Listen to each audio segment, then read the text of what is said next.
बहादुर बकरा और जंगल का बादशाह एक घने जंगल में एक ताकतवर शेर रहता था जिसे सब जानवर जंगल का बादशाह कहते थे। वो बहुत गुरूर करता था और हर किसी को डराता रहता था। इसी जंगल के किनारे एक छोटा सा मगर बहादुर बकरा रहता था। वो कमजोर था लेकिन दिल का बहुत मजबूत था। एक दिन शेर ने ऐलान किया, आज से हर रोज एक जानवर मेरे खाने के लिए आएगा। सब जानवर डर गए, लेकिन बकरे ने सोचा, अगर हम डरते रहे तो ये कभी खत्म नहीं होगा। अगले दिन बकरे की बारी थी। वो आहिस्ता आहिस्ता शेर के पास गया, मगर डरा नहीं। शेर गराया, तुम खुद चलकर आए हो, डरते नहीं हो?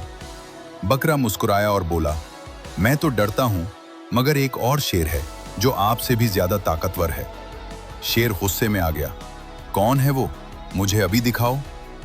बकरा उसे एक गहरे कुएं के पास ले गया। उसने कहा, वो अंदर है। शेर ने कुएं में झांका। उसे अपनी ही परछाई नजर आई। वो समझा कि वाकई कोई दूसरा शेर है। गुस्से में आकर वो जोर से कूदा और सीधा कुएं में गिर गया। तमाम जानवर खुशी से चलाने लगे, हम आजाद हो गए। बकरा मुस्कुराकर बोला, ताकत से नहीं, अक्ल से जीत होती है।